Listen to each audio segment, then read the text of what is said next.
Let's talk about always having the long run in mind and about taking proactive action.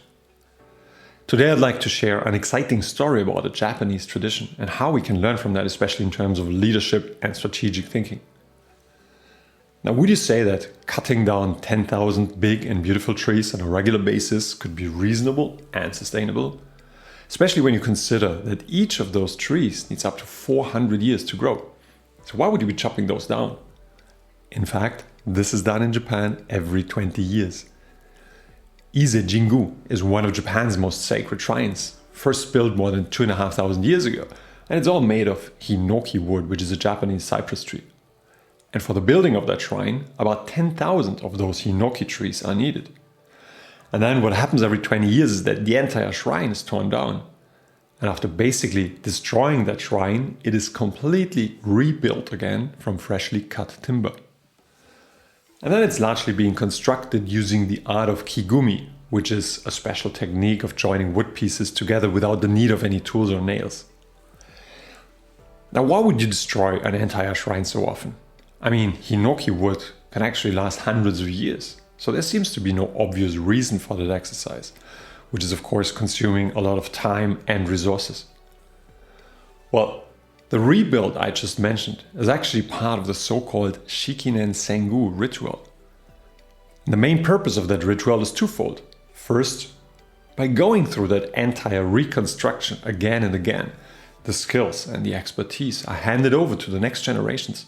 And that's why it's happening in those regular cycles of 20 years. So it ensures an accurate reproduction for many, many more centuries. And none of the skills are getting lost.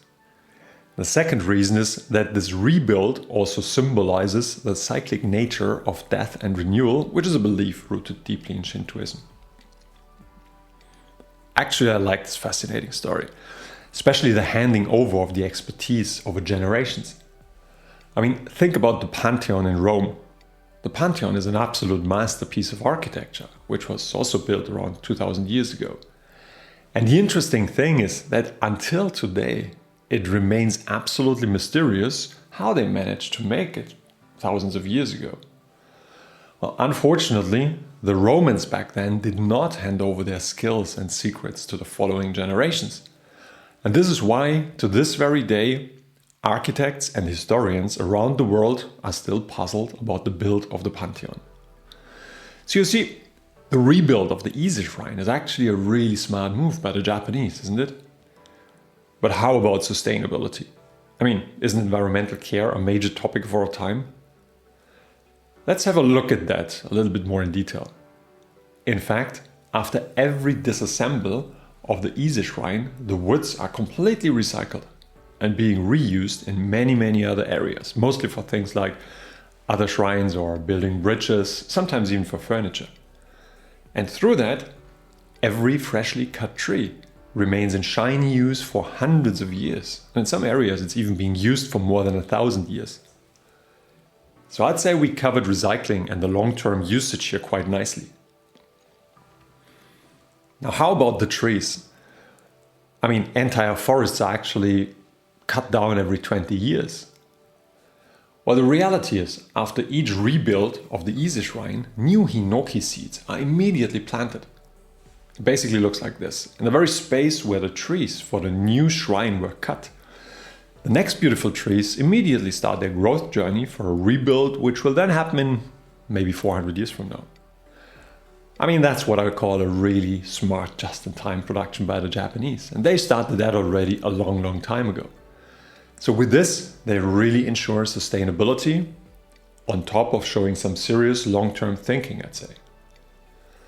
So what is our takeaway from that story? I'd say one of the key learnings is to really think about the long-term effects of our actions today. And also to plan not only for the short-term impact for us and for our business, but also to plan for what is still to come in what sometimes seems to be the very distant future. A related example in business life is that we often see a clash between a reactive short-termism in many of today's marketing organizations on the one side, and on the other side, the strategic aim for long-term business growth. Often in our daily business, we hear things like, oh, we don't have time for that at the moment. We cannot pave the way for something we might need in 3 years or so.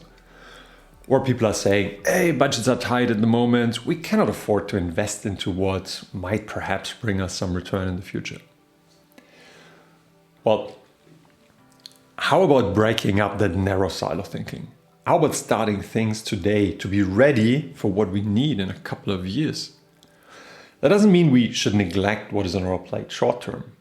I mean, yes, we need to take care of current urgencies the business requires.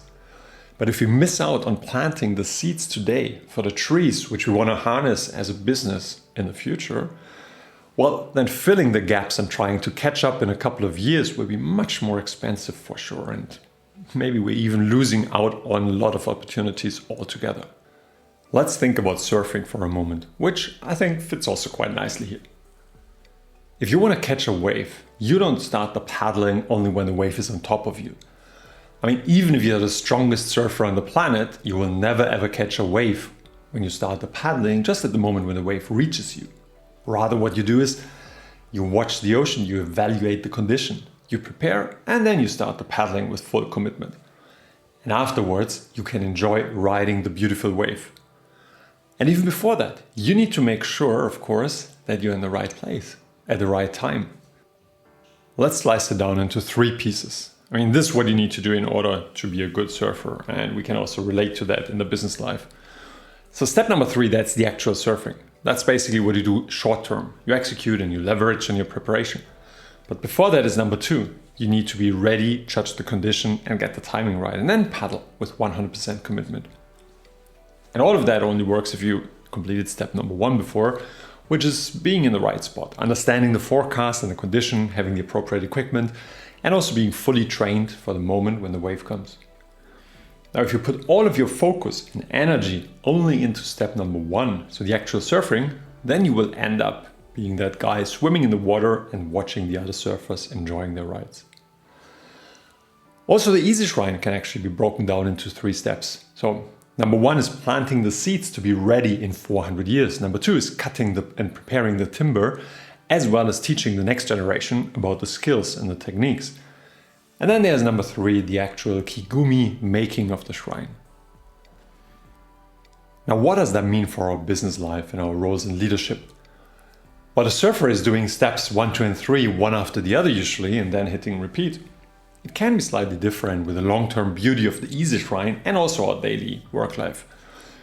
So we have the chance to split our energy and our time into each of those 3 steps and do things also simultaneously. So for example, the actual surfing in our business life, that's the execution and leverage of our preparations so we can get wins today. So for example, you execute your marketing campaign, pulling it fully through with 100% commitment, and also ensuring the follow-up and working with sales, and then turn it into profitable revenue. Then, while the surfers are paddling, in business, you're preparing for your next move.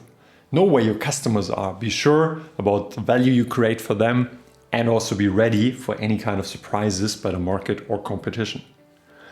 And then there's the long-term strategic thinking.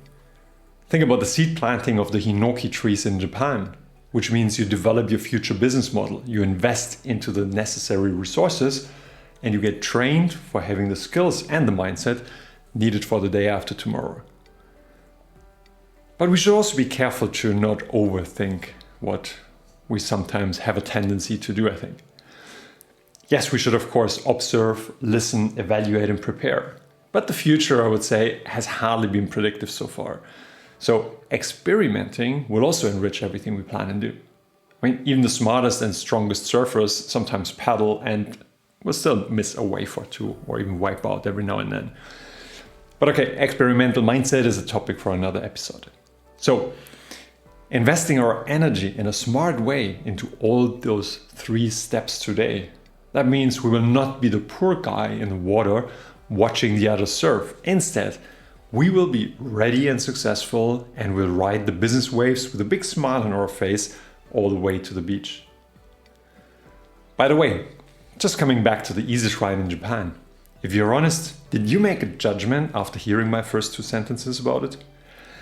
I mean, let's face it, in our today's world of short-term attention spans, we have news hysteria and also click obsession and things like that. We sometimes have a tendency to make premature judgments, don't we? My take is, even in these times of information floods and rapid changes, it might occasionally be a good idea to let others speak out and also look carefully at what is hidden behind the headlines and also to investigate the backgrounds. And also, maybe the most important thing is, let's allow our opinions to get challenged and sometimes even get busted. Now take all of that, add a little bit of thinking, and we might end up with some surprising discoveries for ourselves and our business. Perhaps this takes a minute more, but I think we'll make better judgments and of better quality. And even if not, the process of studying and thinking can also be nice in the long run and help us grow. Think about it. So thanks for listening. If you're interested in receiving more thoughts, go to silocrusher.com and sign up for receiving some more inspirations.